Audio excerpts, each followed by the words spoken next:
Hello বন্ধুরা, সব কেমন আছেন? আশা করি সবাই ভালো আছেন। আমি আছি সুরাট শহর থেকে প্রায় 15 কিলোমিটার দূরে একটি গ্রামে। আর গ্রামে এসেছিলাম কেননা আজকে রবিবার, আর রবিবারের বিকেলটা আমরা একটু ঘোরাঘুরি করে কাটাতে ভালোবাসি। কেননা আমরা তো প্রাইভেট কোম্পানিতে কাজের জন্যে সারাদিন মানে পুরো সপ্তাহটা কোম্পানির ভেতরেই কাটাতে হয়। তাই এসেছিলাম গ্রামে একটু ঘোরাঘুরি করতে, ফ্রেশ নিঃশ্বাস নিতে। তো যে গ্রামটার মধ্যে দিয়ে চলেছি এটা এতটাই সুন্দর যে ভিডিও করতে বাধ্য হলাম।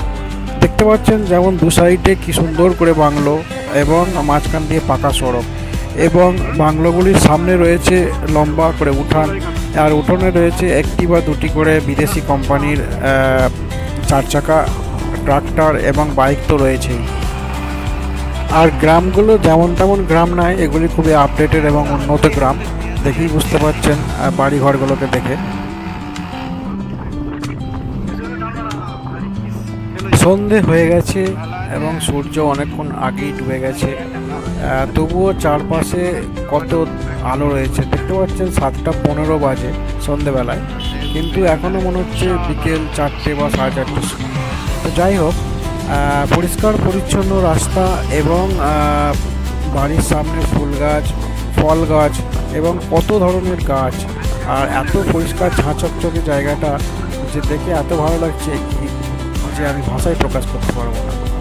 আর বাড়ির পাশে রয়েছে জমি, যেমন আমাদের গ্রাম বাংলায় বাড়ির পাশে জমি থাকে গ্রামগুলিতে, ঠিক ওই ধরনের জমি, এবং জমিতে এখন ধানের চাষ হয়েছে।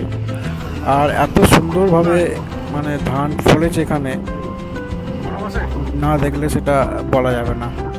আর আর এই ধরনের রাস্তার ধারে গ্রামগুলি আসছে প্রায় ধরা যাবে 15 থেকে 20টা এরকম বাড়ি আছে। তারপরে আবার অনেকটা ফাঁকা রাস্তা, দু সাইডে গাছ লাগানো, পরিষ্কার পরিচ্ছন্ন রাস্তা। তারপরে আবার একটি গ্রাম আসছে, যেগুলিতে খুব ঘনবসতি নয়, কিন্তু অল্প অল্প বাড়ি রয়েছে, 10টা 12টা 15টা করে।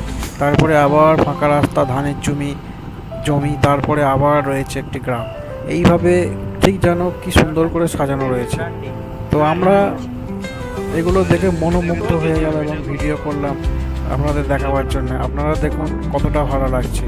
দেখে যদি ভালো লাগে অবশ্যই লাইক দেবেন এবং শেয়ার করে অন্যদের দেখার সুযোগ করে দেবেন। আর যদি আপনারা এই জায়গাটিতে ঘুরেছেন আগে তাহলে কমেন্ট করে জানাবেন। আর যদি না ঘুরে থাকেন তাহলে যদি সুরাটে বা গুজরাটে আসেন তাহলে গ্রামগুলোতে অবশ্যই ঘুরে যাবেন। দেখতে পাচ্ছেন আমরা একটি গ্রাম পার হয়ে চলে যাওয়ার পরে আবার একটি গ্রাম সামনে আসছে।